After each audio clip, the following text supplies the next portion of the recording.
It's me versus some designer on Behance. So I found this design that I found nice. It's actually an incredible design of a landing page, but it's just a section of the landing page. Today we're going to be redesigning that section and hopefully make it better. A new design file on Figma. And let's bring our design here. The first thing that annoys me about this design, I mean, it's impeccable, I love it. But what annoys me is that this section here, the hero section, if you will, is not as wide as the navbar. And it's not as wide as the bestsellers section. I'm going to try and make it as wide as these other things to make everything just streamlined and beautiful. Let's create an artboard, or frame, as they call it here. You know what? Let me use this cool trick I have learned, by the way. There's always new stuff to learn. Frame selection. Now we have a frame the same size as this design here. So just delete the photo and give the frame a fill, the same color that we have. Because as I said, we want to keep the same brand identity. So when it comes to colors, color palettes, fonts, logos, that's all brand identity that we cannot change. We'll see for fonts. I will try to change the fonts and see if I can find fonts that fit the brand identity better than the fonts that we have here. If I fuck something up, you can scold me for it down in the comments below, I don't care. We'll take a little screenshot here. This is my framework of doing things. And we'll go to the font. Okay, let's identify this font. Ovink semi-bold. So let me look for it in Creative Cloud. If you cannot find it, I'm definitely not buying it. So you can figure out how I'm gonna get it here in the Adobe fonts. Let's just type. Try and find Ovink here. It's not on here. Well, looks like we're gonna go and find it in some other way. It's right here for free. They're telling me it's 39 bucks. Why would I pay? Ovink. Alright. Looks close enough. Maybe it's medium. No, semi-bold. Maybe it's just medium. But let's see with the color, because here's the thing about design and fonts and colors. White is not the same as black. It's different. Now it may look thicker or thinner depending on if it's white or black on white. I guess you're interested in what I'm trying to say. It's the same colors here. Close enough. The M's aren't the same, but I guess we can work with this. We're doing a redesign anyway, so looks about the same in the size. It just needs to be a little bit spaced out. We're doing a lazy redesign. Now I promise I'm not going to be as lazy as I am now with the logo in the other departments. Promise. Let's create an auto layout, which is going to be our navbar. Let's keep them in this font for now. No matter what the font is, I'm keeping them in caps because I like that. Okay, now let's get these together. There are a lot of ways to do what I'm about to do. You could just draw a line and put it in between them, but I prefer it this way. Right. Padding on the right side. Seems right. Bag. Then what do I have here? Login. Let's group these motherfuckers. Now let's give it the full width of this. Let's try this. Alright. I need a page to like fill the frame. Let's get more space, get more width. At about 25. I think the font size might still need some downsizing. Let's go with 14. Seems about right. Things might look centered, but these things here are not centered to the frame. They just have the same distance from here and from here. So if one of these elements is wider than the other, this thing in the middle is not centered in the frame. And most definitely one is wider than the other. What we can do about that, wait, let me prove it to you first. Let's take this out and let's put it here. Let's center it. See, here it's centered. Here is offsetted. So what we can do to center that is go to the less wide one and make it as wide as the other one. That's the simplest solution. Let's give this one a width of 91. Done. It's centered now.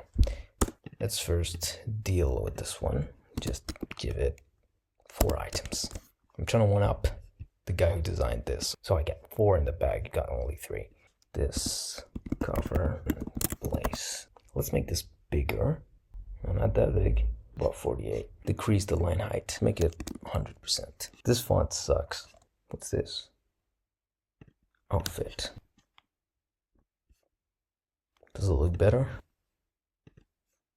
Let's make this into a auto layout.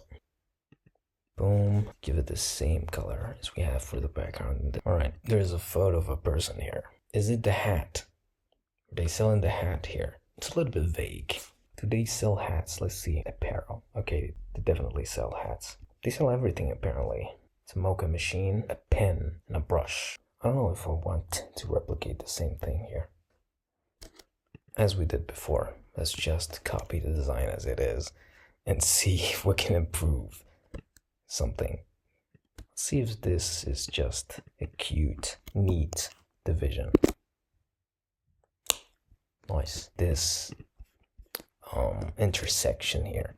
So what we need is just to give this one a little bit of space, a little bit of breathing. We can do it like this. Hit it outside, give it this color, 5. I can do it like this, but I'm not a fucking peasant, so I'm not doing it like this. Let's do it the way that real men do it, real designers. Create another one. So we add 5, 65. Center it to this one. And let's subtract. Let's group these motherfuckers. Let's do this. We might need an arrow. Let's make it.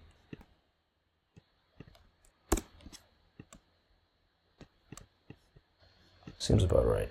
Let's increase the padding on the top and bottom.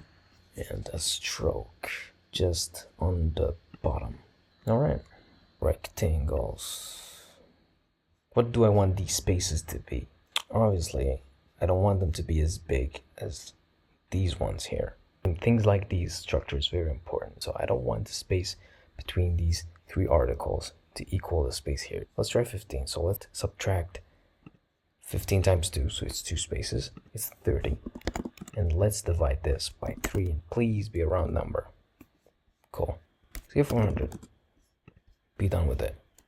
Create an auto layout. Appears to be that we have fucked our calculations. What went wrong is that we didn't set it to the center at first.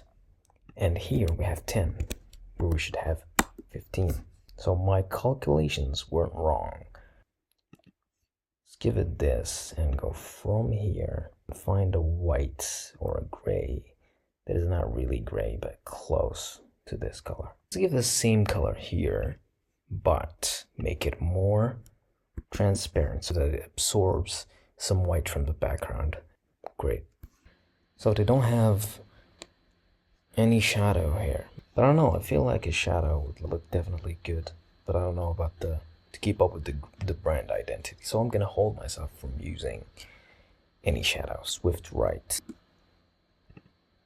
Where's our arrow? Same color as this one. You know what? It's coming together. You know, let's take this to Photoshop. Okay, good. We've gotten our photos. Now we're just gonna go and use them. Let's give them more 25 pixels. It's nice. So now it's the time for the test. I'm gonna create the bestsellers section and see if things lining up looks better or worse. Everything just comes together. Proved my theory. So in the bestsellers we have these buttons over here. Might have to create those too, no problem. We can reuse our trusted old arrow. Now that seems about right. Give this a filling color. Let's rotate this one. I'm gonna make the arrow less opaque. So I don't like the stroke here. It's too thick. Oh, because we've made it bigger. It scaled on the stroke too, so that's something you should watch out for when using the scale tool. It scales up everything, even margins, paddings, everything. So be aware of that. And will you look at that? Almost finished. We still need a photo here. Let's use the Unsplash plugin. A portrait. can use this guy because he has the beanie that matches the color of. We might just one up the original design with this beanie guy. I don't know about the background. Let's see if it works. I don't like it. So we might need to remove the background of this guy. Let's go to Unsplash and find this photo and take it and remove its background. Just so everything looks a tiny bit better. See, when you don't need the background, you have more freedom. Will you look at that? Didn't we just one-up them? Look at the beanie. The color of the beanie just matches the design perfectly. We might need to change the background to something more fitting. Let's take this color here. Now we're talking. There's still a little adjustment to do here. The bestseller shouldn't be as big. This is the hero. 0.2. Perfect. So what did we say about that symmetry that they did here? Let's try and give it the same look that they gave it. Looks awesome, not gonna lie. Let's try this kind of symmetry. Nope. Gotta give it to them. Looks right like this. Might not be practical, might not be consistent, but symmetry is a beautiful thing in design. I'm keeping it like this. Definitely looks sick if we just took these and gave them some white. I don't know, man. Perhaps like this. Doesn't fit. Let's take this color right. I guess it's too much. Yeah, it's too much. Just gonna leave it as this. You have a little piece here that I've caught that is pure black. We don't want that. This is it, guys. This is the final result. Let me know in the comments down below if it's better, worse, or just different, or just a copy with a change of the photo of the beanie guy. Let me know if the beanie guy at least made it better. One thing that I'm definitely sure about in this redesign is the photo choice. Something else, the spacing here. I think I made things better with making this line go perfectly and not just indent for no visible reason. I don't know why. This is the hero section. It should be wider than everything else. If there should be any difference, the bestsellers should be indented and not the discover, not the hero. That was it for today's video. Let me know down in the comments below. If you learned anything, that would be great. If you want to teach me something about Figma, about design, let me know down in the comments below. I will appreciate it. And please subscribe, put a like or dislike if you don't like the video. And that's it. That was it. See you in another video.